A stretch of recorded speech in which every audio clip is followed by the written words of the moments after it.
나누실 말씀의 제목은 아름다운 삶, 아름다운 삶이라는 제목으로 함께 말씀을 나누겠습니다.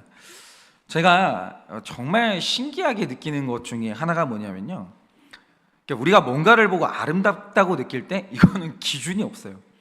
완전히 취향의 문제인데, 우리 남성 동지들께 여쭤보고 싶은데, 여러분은 고양이상이 좋으세요? 강아지상이 좋으세요? 이게 완전히 다 달라요. 어떤 사람은 고양이상 좋아하잖아요. 저는 고양이상을 보고 예쁘다고 느껴본 적이 없어요. 저는 무조건 강아지상이에요.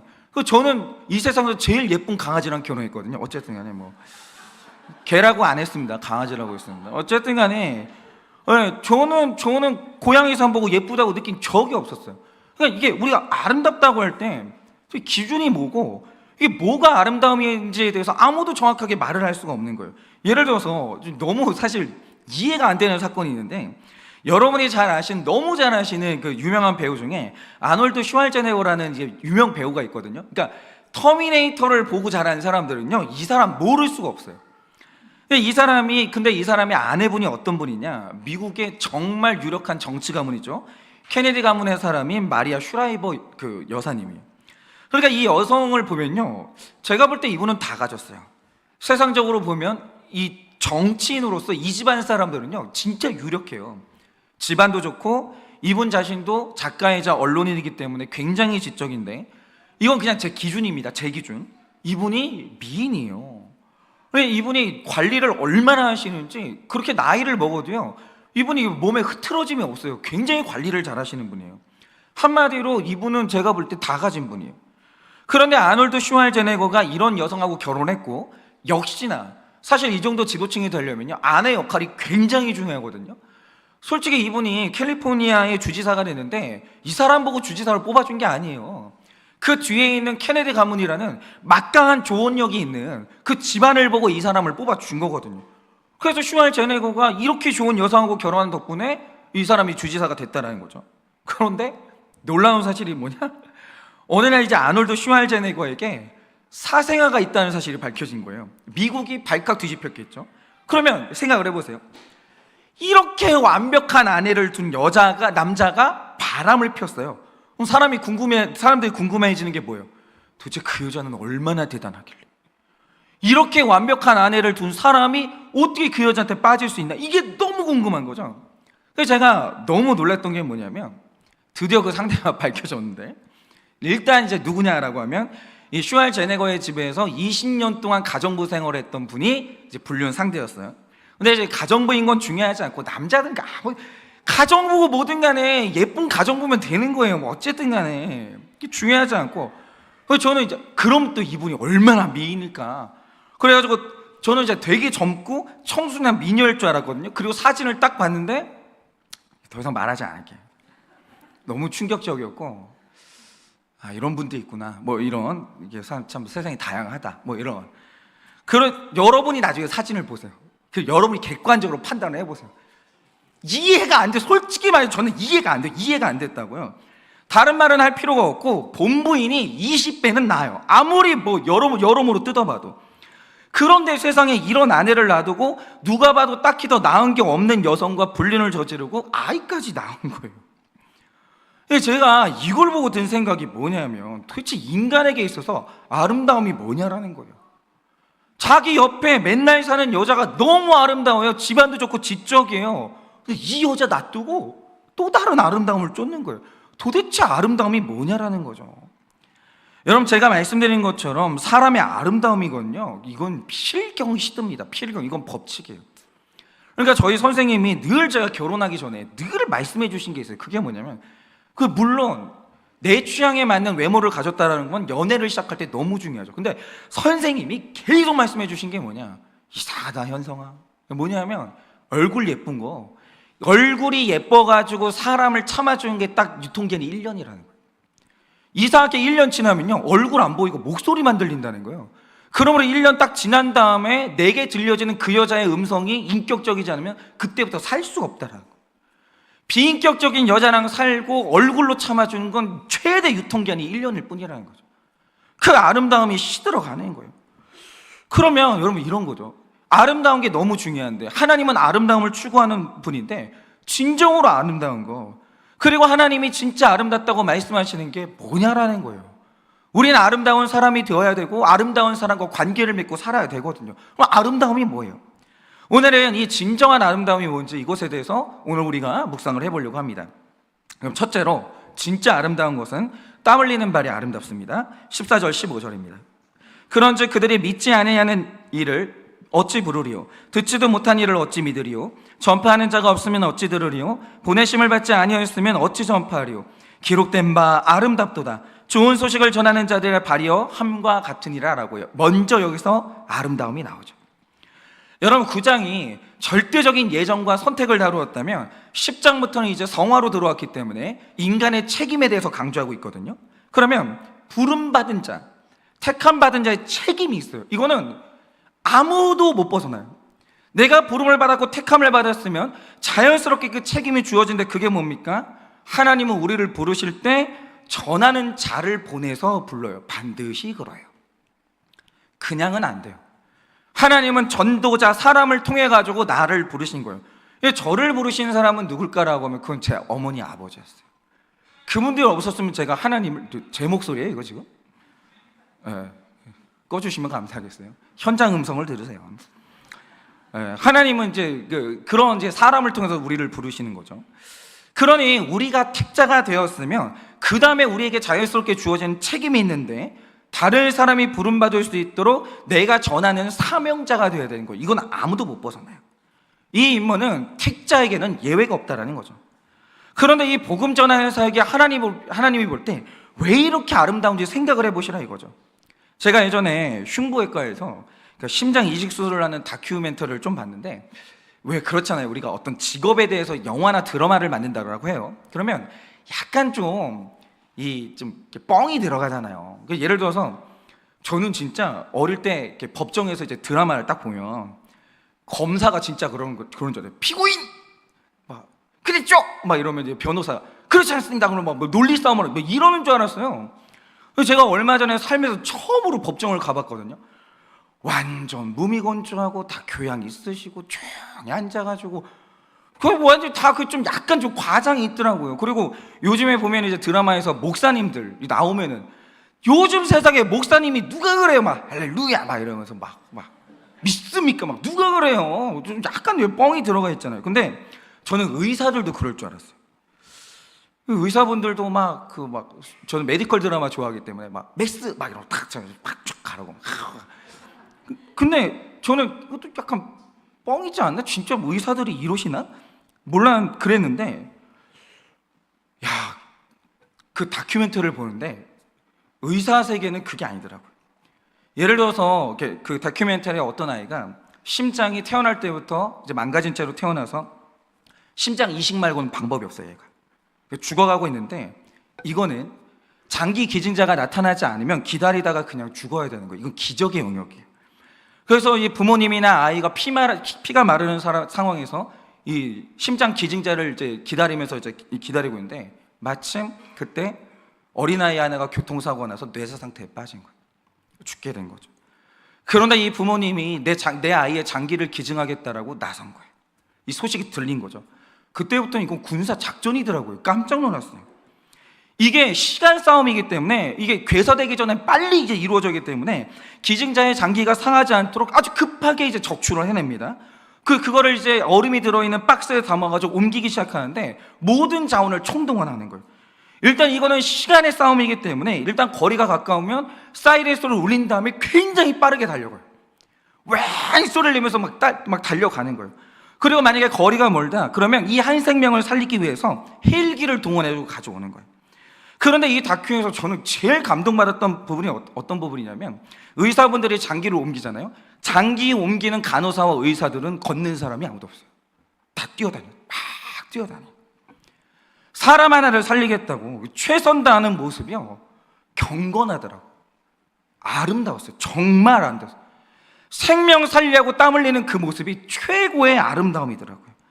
그런데 제가 생각할 때 이 복음 전하는 자의 모습이 하나님이 볼 때는 이런 감동이고 이런 아름다움이라는 거예요.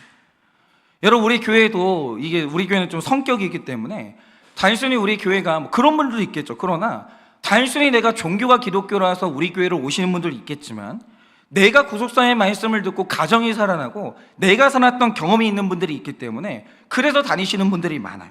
그런데 내가 복음으로 살아난 경우에 그분들은 복음 대하는 자세가 완전히 달라요. 한 가정이 무너져 있다, 어떤 사람 죽어가고 있다, 설교 열심히 퍼다 나르고요, 찾아가지고 밥 사주면서 교회 나가자, 교회 나가자. 그거 아니면 큐티라도 한번 해보라고. 심지어 어떤 분들은요, 자기가 맨날 가가지고 같이 큐티를 해주는 거예요. 말씀으로 해석해주고 사람 살리겠다고. 그래서 제가 또 이제 제가 지난 교회에서는 딱 그런 거예요.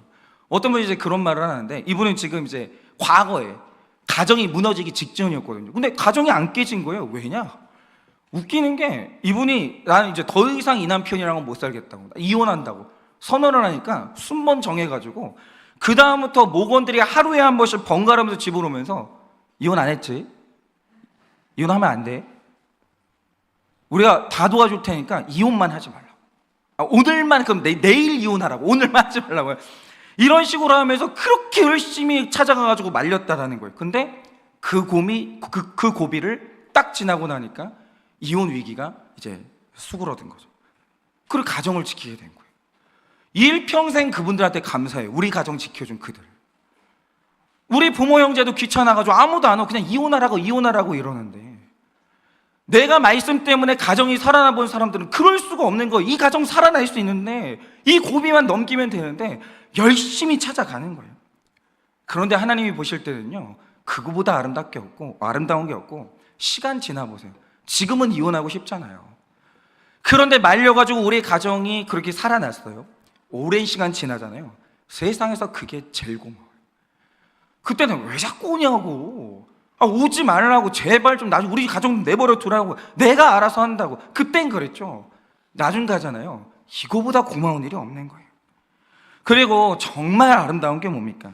제가 얼마 전에도 한 지체한테 그런 처방을 했는데, 누군가를 위해서 해줄 수 있는 가장 아름다운 일은 그 사람 죄를 보게 해주는 거거든요. 그런데 어떻게 하면 사람이 자기 죄를 깨달아요? 네 문제는 이거야 이러면 깨닫습니까? 아니거든요.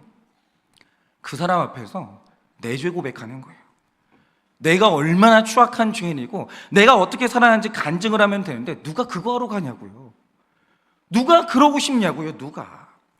그 언어야말로 세상에서 가장 아름다운 언어인데 그 간증하러 누가 가냐고요. 아무도 안 가지.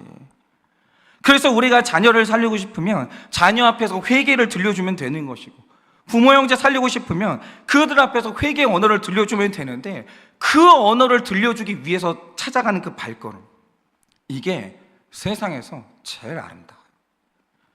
저도 그분들 때문에 산 거예요. 제 앞에서 자기 죄를 보고, 목사님 진짜 살아나셔야 된다, 이 말 한마디에 대해서 찾아와준 그들 때문에 제가 오늘도 여기 있는 거예요.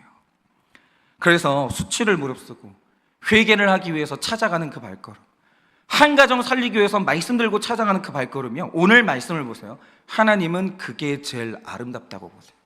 명확하게 말씀해 있잖아요. 아름답도다. 여러분, 그렇게 아름다운 발을 가진 여러분이 되셨으면 좋겠어요. 적용 질문 드립니다. 내 발걸음은 어떤 일에 빠릅니까?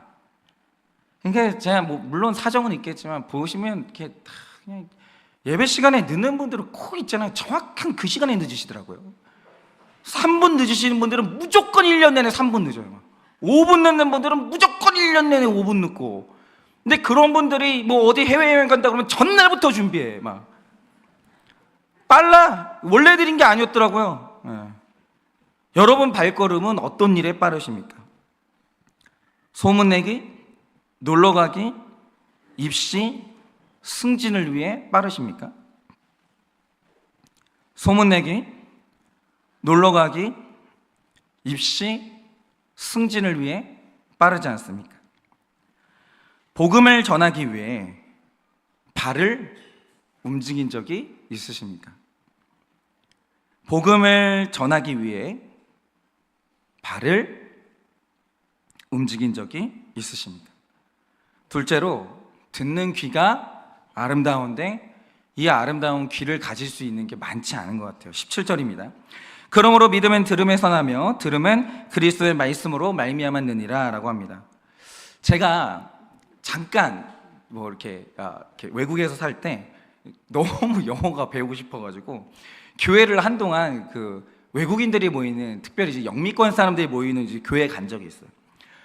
근데 저는 이제 촌놈이기 때문에 외국에 못 나가봤고 그때가 처음 나가본 거였었는데 외국 교회를 가가지고 너무 신기한 느낌을 받은 거예요. 일단 교회에 앉아있으면 찬양을 딱 하는데 이 찬양이 한국에서 했던 그 찬양 똑같이 부르는 거예요. 그러니까 제가 그때 처음 알았어요. 우리가 아는 찬양이 외국에서 부르는 찬양을 이제 번역해서 부른다는 걸 처음 알았는데 정말 신기한 거예요. 옆에서 이렇게 외국인이 찬양을 부르는데 내가 그 찬양을 아는 거예요. 같이 찬양하고 있는 거예요. 그리고 우리가 불렀던 찬송가를 똑같이 하면서 그 가사에, 똑같은 가사에 나도 똑같은 은혜를 받고 외국인이 똑같은 은혜 받고 있는 거예요. 같이 눈물을 흘리면서. 그러니까 내가 찬양을 하는데 외국인이 그 찬양을 알고 같은 은혜를 받고 같은 감정을 느낀다는 게 너무 신기한 거예요. 그러면서 이제 든 생각이 뭐냐면, 천국 가면 이런 느낌인가? 여러분, 천국에는 완전히 다인종 사회일 거 아니에요. 예수 믿는 흑인, 백인, 뭐 황인종, 뭐 여러 인종들이 다 올 거 아니에요, 거기에는. 근데 그 나라에서 아버지가 한 명이잖아요. 쓰는 언어가 똑같잖아요. 여러분, 하나님 나라를 가면 나라와 방언을 떠나서 모두가 형제고 자매가 되는데 이게 그 느낌인가? 너무 신기한 거예요. 그리고 진짜 이상한 느낌이 뭐냐면, 예수는 근데 진짜 이상한 느낌을 가졌는데, 여러분, 근데 진짜 힘든 대상이 누구예요? 예수님이 우리에게 지상 명령을 주시면서 너희가 제일 힘든 땅끝으로 가야 한다고 하셨는데, 중요한 건 복음을 진짜 전하기 힘든 땅끝이 어딥니까? 거리의 문제가 아니에요. 여러분, 고향이 다르고 성별이 다르고 심지어 국적이 달라도 내가 하는 말을 그 사람이 알아들으면, 그날 제가 너무 신기하게 체험한 게 뭐냐면, 외국인들이거든요. 말씀이 딱 선포됐습니다. 나는 한국에서만 아멘 하는 줄 알았죠, 예배 시간에. 외국에서도 아멘 하더라고요. 내가 아멘 하는 말씀이 이 옆에 있는 사람이 확실히 있게 아멘 하는 거예요. 아멘, 딱 그런 거. 그게 막 너무 신기한 거예요. 인종이 다르고 국가가 다른데 똑같은 거예요, 나라. 하나님 사랑하는 마음, 천국에 대한 소망, 말씀에 대한 믿음이 똑같은 거예요. 그러면 된 거예요. 여러분, 그 사도행전에서 6월절 날 성령이 임하시는 그날에, 사실 그날이 6월절이었기 때문에 온갖 막 외국에 살고 있는 디아스포라 유대인들이 있죠. 뭐 우리 해외 동포들, 그들이 그때는 명절 지키러 전국에서 와요. 전 세계에서 몰려옵니다. 다 나라와 방언이 달랐어요. 근데 성령 받던 날 언어가 똑같아지는 거예요. 그럼 되는 거예요. 그럼 되는 거예요. 그 사람하고 나하고는 말이 통하니까 형제고 자매가 되는 거예요. 그런데 이거는 땅끝이 아니에요. 말이 통하고 믿음이 통하면. 그런데 여러분, 진짜 땅끝이 어디입니까? 제가 들으니까 북한 가는데 몇 시간이나 걸리겠어요? 우리가 차 타고 가면. 거기 가면은 인종도 똑같고 역사도 똑같고 조상도 똑같고 그렇잖아요. 근데 거기를 가면은 저는 잘 못 봤는데 들으니까 TV에서 하루 종일 똑같은 방송이 나온대요. 신문도 노동당 신문 하나밖에 없고. 그러니까 여러분, 신문 막 보수 신문, 진보 신문 막 있잖아요. 욕하지 마세요. 이 다양성이 있는 사회가 얼마나 좋은 사회입니까? 거길 가면 노동당 신문 하나밖에 없어요. 그리고 TV와 신문 내용은 온갖 수령하고 막 우리 주석에 대한 선정밖에 없는 거예요. 그러니까 우리가 북한 사람을 만나면 문화도 같고 얼굴도 같고 심지어 언어도 같은데 말이 일치 안 통한대요. 말이 전혀 안 통한대요. 그러니까 이게 지금 얼마나 심각한지, 지금 우리나라 통일의 기조가 좀 바뀌었는데, 민족과 민족이 합치는 통일은 제가 볼 때는, 저는 잘 몰라요. 근데 물 건너간 것 같고, 이제는 너와 내가 평화롭게 그냥 각자 따로 잘 사는 거, 이쪽으로 이제 기조가 좀 바뀌는 것 같아요. 왜냐? 이제 외국이에요, 거기는. 인종도 똑같고 다 똑같은데 그게 외국이라니까요. 말이 안 통하는 거예요. 심지어 역사도 다르게 가르치기 때문에 한 인물을 놓고도 싸움이 크게 일어나는 거죠. 그러니까 이 대화가 안 되는 상대가 있으면요, 그게 땅끝이에요. 그게 땅끝. 그런데 가정에 가면요, 죽어도 말이 안 통하는, 내가 하나님 얘기를 하고 천국 얘기를 하는데 그런 게 어디 있냐고. 다 망상이지. 그거 있잖아, 이 땅에서 종교인들이 너를 조종하려고 말하는 환상이야. 말이 안 통하는 거예요. 그렇게 말이 안 통하는 땅끝 같은 배우자가 있고 땅끝 같은 자녀가 있고 땅끝 같은 부모 형제가 있는데, 영적인 이야기를 하면 듣지도 않고 말이 안 통하니까 그때 우리는 벽을 느끼고요, 외국인보다 더 소통이 안 되는 답답함을 느끼는 거예요. 그런데 각 가정마다 그런 사람 하나 있어요. 말이 안 통해요. 말이 안 통하는 거예요. 나는 예배 없으면 살 수가 없어가지고 예배를 가잖아요. 그 사람은 예배를 가는 게 이해가 안 되는 거예요. 힘들지도 않냐? 아니 주말에 좀 여행을 가야지 왜 거길 가냐? 이해를 못 하는 거예요. 그런데 여러분 보세요. 내가 말로 천국이 있다, 지옥이 있다, 영이신 하나님이 있다, 아무리 말로 해도 안 들리고 못 알아듣는 사람이 있어요. 그럼 거기서 포기할 거예요? 그게 내 가족인데 어떻게 포기해요? 그럼 우리가 마지막으로 쓸 수 있는 방법이 뭡니까? 말을 해도 안 들리는 사람은 삶으로 말해야 되는 거예요. 이게 우리의 마지막 방법인 거예요. 여러분, 우리 가정의 식구가 예수님의 옛자도 말하지 못하게 한다? 말하지 마세요. 예수님 삶으로 보여주세요. 사랑하고 섬기고 죽기까지 섬기고 끝까지 용서하면서 예수님을 말할 필요가 없이 예수님을 보여주면 되는 거예요. 예를 들어서 제가 확실히 말을 할 수 있는 게 하나 있는데, 저는 이렇게 목회자마다 은사가 다 달라요. 영적인 은사를 가진 분도 있고 뭐 여러 가지 은사를 가졌지만, 저는 제가 이제 목회 5년 차에 들어오면서, 그전에는 제가 그렇게 생각은 안 했는데 계속 이 일이 반복되니까 아, 이게 하나님이 나한테 주신 은사구나, 이게 확실히 알게 된 게 하나 있는데, 여러분 보세요. 신명기의 주제는 명확해요. 레위기도 그렇고 하나님이 세상에 구조의 틀을 딱 짜놨어요. 이건 안 변해요. 누구도 이 틀을 못 바꿔요. 세상의 구조가, 저는 구조주의자이기 때문에 구조가 정말 중요한데 이미 복 받는 길은 정해놨어요. 정해졌다니까요. 저주 받는 길도 정해졌어요. 어느 길로 갈 거냐 이 문제지, 하나님이 이미 있잖아요. 하나님의 세계는 틀이 딱 정해졌어요. 절대 양보를 안 하시고 변형도 없어요. 그대로 가게 되는 거예요.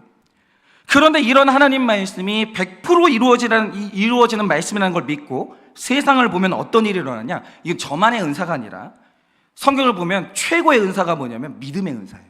그런데 성경이 100% 이루어진다라는 믿음을 가지고 세상을 보면 각 사람의 삶에, 각 가정에 어떤 일이 벌어질지를 미리 볼 수 있어요. 이거는 예언이나 환상이 아니고요, 이게 기준의 문제인 거예요. 예를 들면 이런 거죠. 여러분, 어떤 관제사가 있다라고 해요. 이 사람을 레이더로 비행기가 가는 게 경로를 보게 되는데, 이 사람은요 보면요 이 비행기가 평안하게 갈 수 있는지 아니면 추락할 건지 알아요. 어떻게 알 수 있습니까? 하늘에 아무것도 안 보이는 것 같아도 경로가 정해져 있어요. 그 경로를 딱 보면 이 경로를 따라 잘 가잖아요. 미리 알아요. 큰 비행기 기체 이상이 없는 이상 목적지에 도착한다. 미리 알죠. 이건 약간 과학의 문제예요. 근데 갑자기 이 비행기가요 경로를 벗어나가지고 이렇게 가는 거예요. 문제 있는 거예요. 요대로 가잖아요. 추락한다? 아는 거예요. 왜 몰라요? 아는 거예요. 하나님의 세계가 이래요. 하나님의 세계는 질서 정연해요. 하나님의 세계는 예측 가능하다라는 거죠. 하나님의 세계는 틀이 딱 정해져 있기 때문에 그 기준에 따라서 판단할 수 있는데, 하나님이 만드신 구조에서 그 사람이 얼마나 머물고 있는가, 이 사람이 어떤 복을 받게 될지가 보이는 거예요. 근데 이 사람이 정해진 틀에서 벗어나면 벗어날수록 어떤 고난을 받게 될지가 보이는 거예요. 그래서 저는 약간 좀 그 은사를 하나님이 주셨어요. 그래서 그 사람의 삶을 보고 있으면, 근데 딱 보면 알고 이런 건 아니에요. 오래 교제 나누고 또 이분하고 그 삶을 깊이 알고, 그러면 이 사람이 장차 어떤 환난을 당할지, 그게 어느 정도 크기인지 대충 보이는데 거의 꽤나 정확하게 맞았어요. 지난 5년 동안. 그래서 제가 이건 내 은사구나 이렇게 알게 된 거죠. 그런데 제가 이거를 몇 번 말해봤거든요. 근데 그냥 한두 번 말하고 말아요. 왜냐하면 별말을 다 들었거든요. 이게 미리 말해주잖아요. 아무 일이 없을 때 미리 말해주면 목사님이 나를 가스라이팅을 하네, 뭘 하네, 그러면서 별 얘기를 다 들었어요, 제가. 그래가지고 웬만하면 말 안 해요, 그냥. 사람이, 저도 그랬었는데 겪지 않으면 알 수 없는 게 있기 때문에 한 두 번 말했는데 딱 눈치를 봤는데 이게 이렇게 안 듣는 눈치다면 굳이 근데 그렇게 말하진 않습니다, 저는. 근데 예를 들어서 이분이, 하나님이 정하신 틀이 있는데 너무 벗어난 분이 있어요. 그러면 어떤 환난을 당할지, 너무 큰 환난이 눈에 보이는 경우가 있어요. 그때는 가만은 안 했어요. 너무 환난이 커 보이고 이게 가족들까지 환난 당한다? 그때는 제가 싸워요. 무조건 바꾸셔야 된다. 이건 양보가 없고 무조건 바꾸셔야 된다. 그런 경우는 싸워요. 근데 1년에 이거 몇 번 되지는 않는데 어쨌든 저는 그래요. 근데 예를 들면 이런 거죠. 제가 가끔 안 믿는 배우자가 이제 너무 벗어나 있는 경우를 볼 때가 있어요. 고난이 와요. 그건 어쩔 수가 없어요. 저는 제가 이제 어떤 분하고 이제 대화를 할 때 그 남편분 만난 적이 없었어요. 근데 그 아내분한테 그 말을 했어요.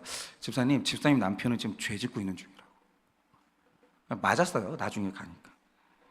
어쨌든 간에 너무 벗어나 있으면 이제 구조상 이제 어떤 환란이 올지를 미리 보이는데, 그때 그 배우자를 저는 불러요.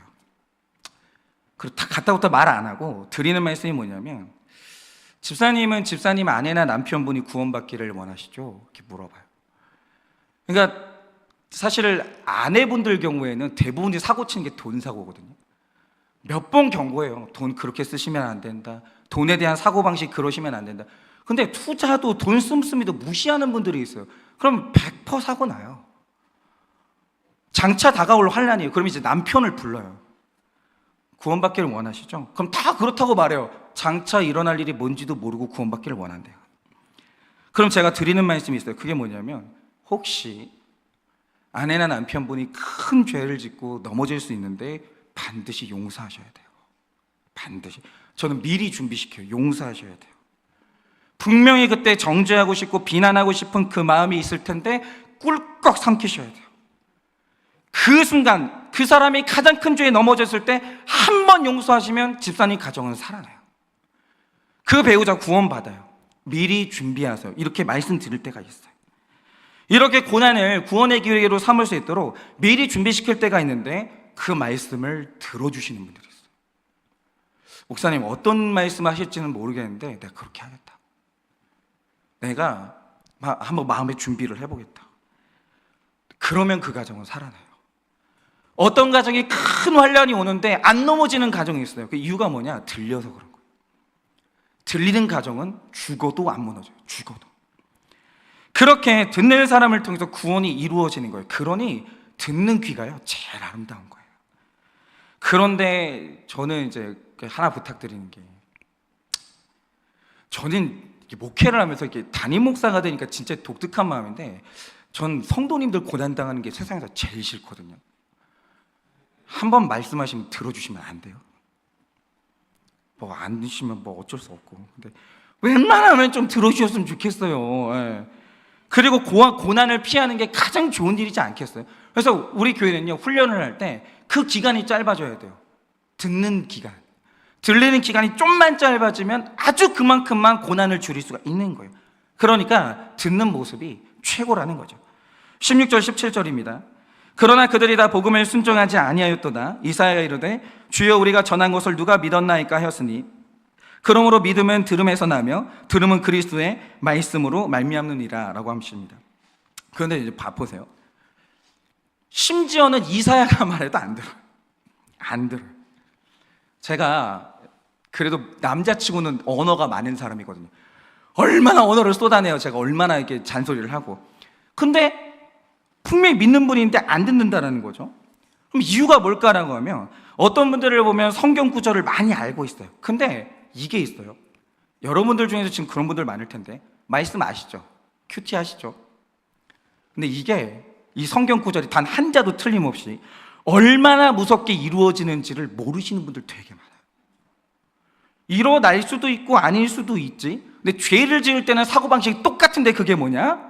나한테는 안 일어날 수 있다라고 생각을 해요. 안 그래요. 여러분, 성경 말씀이 얼마나 무섭냐면 한 자도 그냥 넘어가는 성경은 없어요. 한 글자도 반드시 이루어져요. 근데 이걸 안 믿으니까 사람이 있잖아요, 예측이 안 되고, 사람이 있잖아요, 안 듣는 거예요. 여러분, 정말 한일교회를 다니시면요, 이거를 받아들이셔야 돼요. 하나님의 말씀은요, 이루어집니다. 반드시 이루어집니다. 한 자도 하나님의 말씀은 땅에 떨어지지 않아요. 교만하잖아요. 반드시 공경을 당합니다. 반드시 환난을 당해요. 한 자도. 내가 교만한데 나는 안 당할 수 있다, 그렇지 않아요. 하나님의 틀에서 벗어나면 그는 반드시 환난을 당해요. 그래서 하나님의 말씀을 잘 듣는 귀가 있으면 세상에서 제일 소망이 되는 게 말씀인데, 하나님 말씀을 멸시하면 제일 무서운 게 하나님 말씀인 거예요. 그런데 지금도 이 말씀이 안 들리시면요, 어쩔 수 없어요. 그러니까 그건 겪어야 돼요.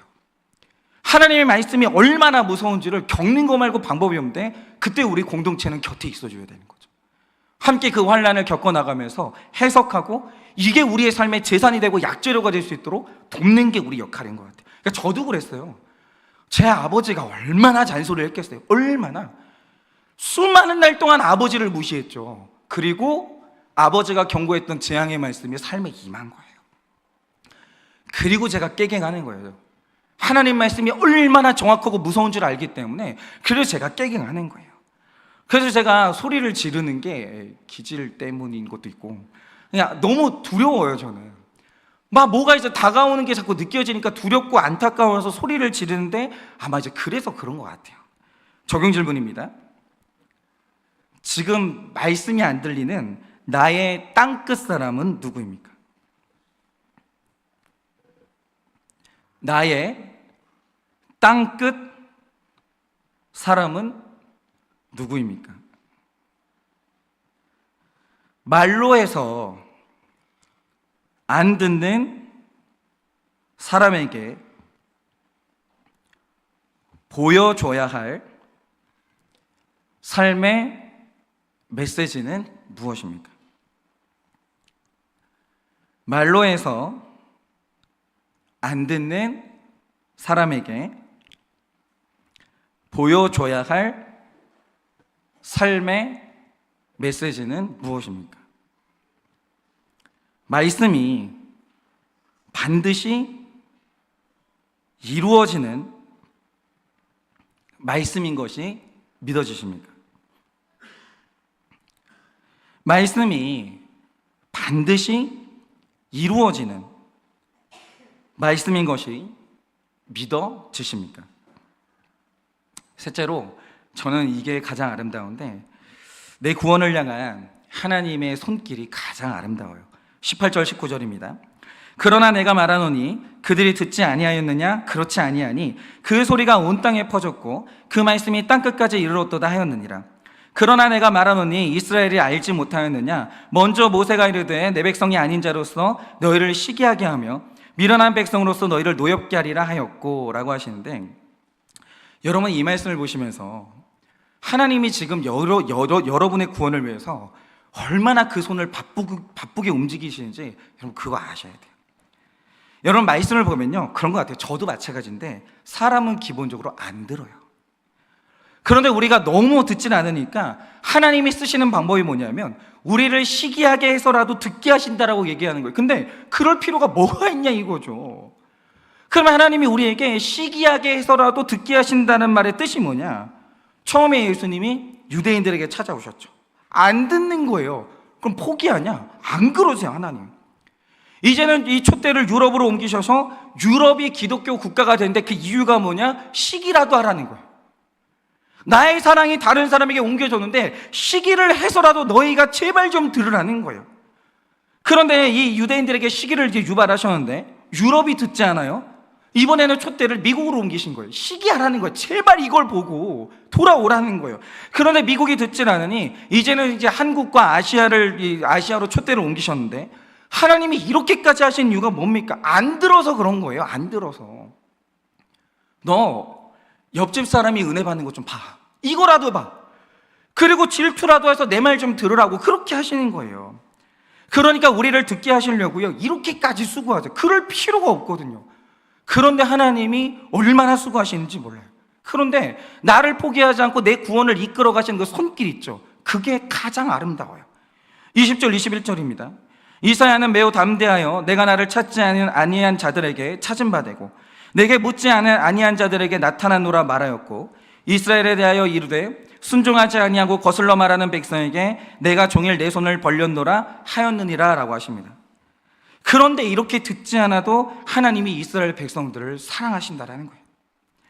그런데 안 들어도 너무 사랑하시니까, 안 들어도 사랑하니까 내 말을 안 듣는 백성도 하나님은 포기가 안 되시는 거예요. 너무 사랑하시니까 하나님은 그 백성을 향해서 하루 종일 손을 내미세요. 일하고 계시는 거예요.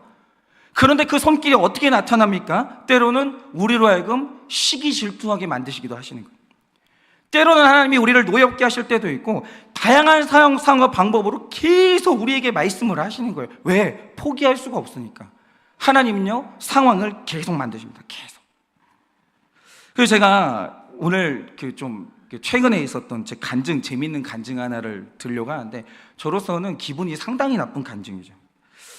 이게 제가 이제 사역을 하면서, 저는 이제 한일교회에서 5년을 사역하는 동안 확실히 경험한 게 하나 있어요. 그게 뭐냐면, 저는 제가 필요가 없는 물건을 원할 때가 있고, 도움이 안 되는 물건을 원할 때가 있고, 제 주제를 몰라서 제 주제로 훌쩍 뛰어넘는 물건들을 원할 때가 있어요. 그런데 하나님은요, 언제나 저한테 제일 좋은 것만 주세요. 두 번째도 안 줘요. 세 번째도 안 줘요. 하나님은 저를 너무 사랑하시기 때문에 제 인생에 가장 좋은 것만 골라서 주시거든요. 그래서 만약에 제가 사역을 할 때 필요 없는 걸 달라고 한다? 40일 금식 기도를 해도 꿈쩍도 안 하세요. 절대 안 주세요. 절대. 이거 네 거룩에 필요 없어. 네 구원에 필요 없고, 네가 목회하는 한일교회 아무 소용 없어. 안 주세요. 죽어도 안 주세요. 그런데 그가 뭐가 됐든지 간에 그게 제 구원에 도움이 되고 거룩에 필요가 필요하고 한일교회에 도움이 된다. 하나님은요, 돈이 안 아까운 분이에요. 하나님은 주세요. 반드시 주세요. 한일교회가 여기까지 오는 동안 교회 재정으로만 모든 일을 다 한 게 아니에요. 여러분, 우리가 코로나가 오기 전에 미리 우리는 교회 모든 시설들을 세팅을 해놨거든요. 온라인 예배 필요한 거 그거 있잖아요. 하나님이 주신 거예요. 교회 재정으로 다 한 게 아니에요. 하나님은요, 안 아까운 분, 저한테 하나님은 돈이 전혀 아까운 분이 아니에요. 저한테 필요한 게 있잖아요. 한 번도 하나님은 거절한 적이 없었어요. 늘 주셨어요. 늘. 저는 그 하나님에 대한 강력한 신뢰가 있고 100% 확신이 있기 때문에 하나님이 주셨다? 필요한 거예요. 하나님이 안 주신다? 되게 단순해요. 안 필요하니까 안 주시는 거예요. 저는 그게 확실해요. 그래서 제가 최근에 저에게 너무 필요한 게 하나 생긴 거예요. 제가 아무리 생각해도 저는 제 사에게는 차가 필요해요. 예를 들어서 저희 집과 이제 교회 거리가 좀 떨어져 있는데 하나님의 옵션은 두 개죠. 저를 교회 가까운 곳에 이사 오게 하시든지. 근데 그건 하나님의 계획은 아직 아닌 것 같아요. 좋아요. 그게 하나님 뜻이 아니면 아무 상관없어요. 그런데 이제 멀리 떨어져 있는데 교회를 와야 된다? 그러면 새벽에 자고 있는 예지를 들쳐오고 우리가 이제 예배 훨씬 전에 와야 되기 때문에 자동차가 꼭 필요해요. 그 시간에 이렇게 택시를 부르기도 좀 애매하잖아요. 그래서 저는 분명히 차가 필요한 건 현실인데 최근에 제 자동차에 이상한 현상이 일어나는 거예요. 일단 엔진에 심한 떨림이 있는데 이게 고치겠다고 정비소에 가도 잡지를 못하는 거예요. 그리고 여러분 그거 아시죠? 운전하시는 분들은 다 아는데 자동차에서 제일 무서운 경고등이 엔진 경고등이거든요. 이게 계속 들어오는 거예요. 근데 엔진이 막 덜덜덜거리면서 제가 최근에는 이 차를 타고 멀리 갈 생각을 못했어요. 근데 막 덜덜덜하고 좀 경고음이 뜨고 그러니까 굉장히 이제 차가 이상해지니까 기분이 너무 좋은 거예요. 왜냐? 저는 남자거든요. 저 차 진짜 좋아해요. 저도 차 진짜 좋아하고, 근데 제 현실에 차가 필요해요. 그런데 제 삶의 주제도 그렇고 차에 그동안 이상이 없었기 때문에 잘 알아요. 아무리 기도해도 하나님이 안 주실 거 알기 때문에 기도 자체를 안 해봤어요. 아휴, 이놈은 언제 고장나나. 하여튼 막 그 소원만 가지면서 기도 자체를 안 해봤어요. 그냥 열심히 타고 다녔어요. 근데 어느 날 자동차에 너무 확실한 이상이 생긴 거예요. 제가 열심히 고쳐봤어요. 진짜 모른 척 한 게 아니라 하나님 아신다니까 열심히 고쳐봤어요. 근데 얘가 안 고쳐지니까 너무 기쁜 거예요, 진짜. 근데 하나님이 이걸 다 보고 계신다는 거죠. 차도 이상이 있어요, 명백하게. 나는 차가 필요해요. 하나님이 이거 다 보고 계시잖아요, 하나님. 이거는 너무 확실하게 하나님이 나한테 차를 주셔야 되는 상황인 거예요. 제가 기도를 했어요. 당당하게. 보셨죠? 아시죠? 저 차 필요하니까 달라고. 굉장히 간단하게 통보했습니다. 필요하니까 주시라고 얘기를 했죠. 그래서 제가 제가 결과까지는 얘기 안 하고 어저께 이제 어떤 집사님과 이야기를 하니까 깜짝 놀라서 어머 어떤 차냐고. 그래서 저기 3757 세워져 있던데 혹시 나가 보더니 벤츠가 세워져 있으니까 이거예요 막 이러죠. 근데 중요한 건 뭐냐면 여러분, 하나님이 제 기도에 응답을 하셨을까요, 안 하셨을까요? 응답이 됐습니다. 근데 너무 기분 나쁘게 응답이 된 거예요. 왜 그러냐? 제가 어느 날도 이제 차가 진짜 이상해지는 거예요. 너무 기쁜 마음으로 이 정비사분이 이 차는 이제 끝입니다, 이 얘기를 듣고자 정비소에 딱 가는데 갑자기 이제 담당 직원분이 하시는 말씀이 뭐냐? 기분 나쁘게 기쁜 얼굴로 저한테 오시더니 선생님 기뻐하십시오. 선생님 차량은 저희 차 엔진 불량으로 제조사에서 리콜 명령이 떨어졌다는 거예요. 엔진을 새 걸로 무상으로 통째로 바꿔준다는 거예요. 왜 그러면서 차 키 달라고 하더라고요. 막 이러면서 얼떨결에 차를 맡기고 한 이틀 동안 그러고 있다가 다 됐으니까 오래요. 그래가지고 가가지고 딱 앉은 다음에 시동을 딱 걸었는데 차 운전하는 사람은 다 알아요. 시동 거는 순간 새 차예요. 차에 떨림이 없는 거예요. 붕 하는데 그 새 차의 조용함 있잖아요. 새 차가 딱 됐는데 기분이 그렇게 나쁜 거예요.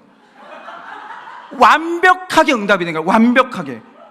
이거는 떨림도 없고 달리는데 완전히 새 차가 된 거예요. 밟는 대로 나가는 거예요. 제가 그때 처음 알았어요. 자동차가 엔진 바뀌면 새 차가 된다는 걸 알았는데 너무 기분이 불쾌한 거예요. 왜냐? 여러분, 제가 새 차 달라고 기도했잖아요. 그러면 상식적인 옵션이 뭐예요? 껍데기도 새거야 될 거 아니에요.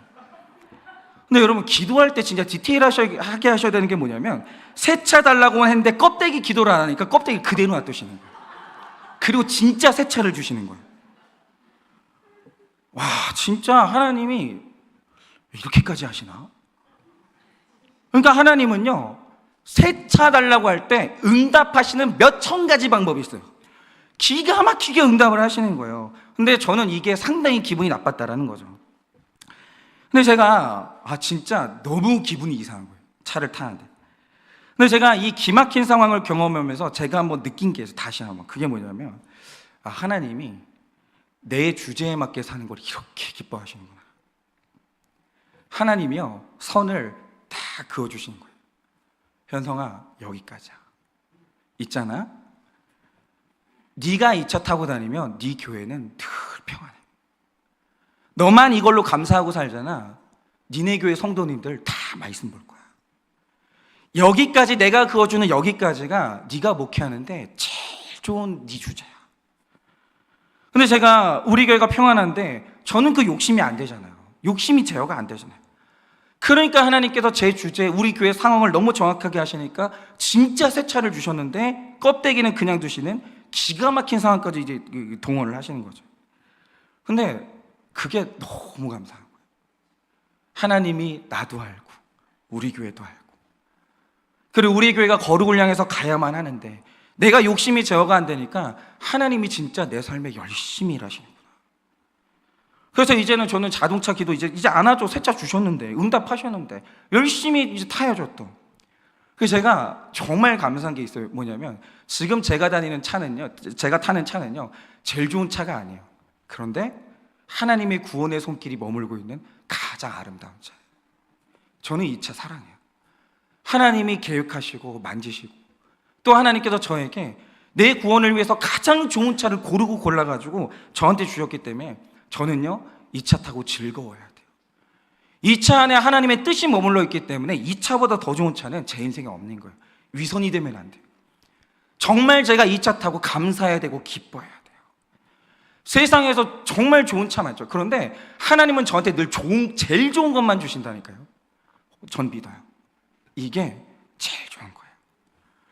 그런데 이렇게 하시는 하나님의 손길, 차가 중요한 게 아니라 내 삶에 하나 일일이 다 개입하셔서, 현성아 너는 옷도 입어야 되고, 너는 차도 이걸 타야 되고, 현성아 목회하려면 넌 이렇게 해야 돼.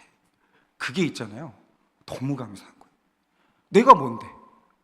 제가 뭔데? 하나님이 하루 24시간 내 소원을 듣고 있다가 이렇게까지 일해야 되는 이유가 뭐가 있어요, 하나님이. 그런데 하나님이요 저를 너무 사랑하시는 거예요. 그리고 제 삶에 이렇게 일하시는 거예요. 그게, 그 손길이 너무 아름다운 거예요. 차를 타고 있는데 그 차 안에서 하나님의 세계가 펼쳐지는 거예요. 하나님의 세계는 아름다워요. 그래서 제가 지난주에도 되게 이상한 경험을 했는데, 저희 목장에 이제 형제 하나가 있는데 되게 좋은 형제, 너무 신실하고 내가 너무 사랑하고 아끼는 형제인데, 거의 뭐 세상에서 이런 형제를 만날 수 있을까 싶을 정도로 너무 반듯하고 너무 좋아요. 근데 이상하죠? 머리를 감는데 갑자기 그 형제 생각이 나고, 밥을 먹는데 그 형제 생각이 나고, 자꾸 형제 생각이 나는 거예요. 근데 생각이 나는 이유가 뭐냐면, 이 형제가 어릴 때 좀 물질의 아픔이 있어서 그게 극단적으로 물질을 아끼는 쪽으로 이제 극단적으로 넘어왔는데 약간 구두쇠 비슷하게 된 거예요. 그러면 안 되는데 갑자기 이유도 없어요. 그냥 한 주 내내 있잖아요. 머리 감다가 그 생각이 나고 그러면 안 되는데 이 형제가 이게 양육 받아야 되는데. 그래서 이번 주 금요일 날 딱 만났을 때 제가 적용 숙제를 주었지요. 어떤 적용 숙제를 줬냐? 다다음 주 7월 28일 그때 밥을 당신이 싸라. 우리는 소고기를 먹겠다. 근데 저희 목장에 대식가가 많거든요. 월초하니까 30만 원 되겠더라고요. 30만 원 써라. 그건 양육이다. 써라. 그래서 제가 이렇게 목장 단톡방에다 먹고 싶은 거 다 올리라고 다. 어떻게 하면 우리가 고통스럽게 벗겨 먹을까 지금 이 생각하고 있어요 지금. 근데 왜 이렇게 하실까 하나님이? 왜 이렇게 하실까?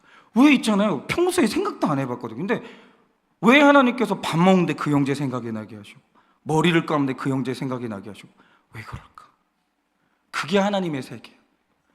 이 형제를 너무 사랑하시기 때문에 이 가정을 너무 사랑하시기 때문에 하나님이 그렇게 일하시는 거예요. 여러분 우리가 믿는 하나님이 그래요. 그러면 우리의 이 삶이라는 것은 하나님의 정확하고 하나님이 일하시는 손길이 머물러 있는 삶이기 때문에 여러분 어떤 상황과 어떤 사건을 만나셨습니까? 그게 바로 하나님의 세계예요.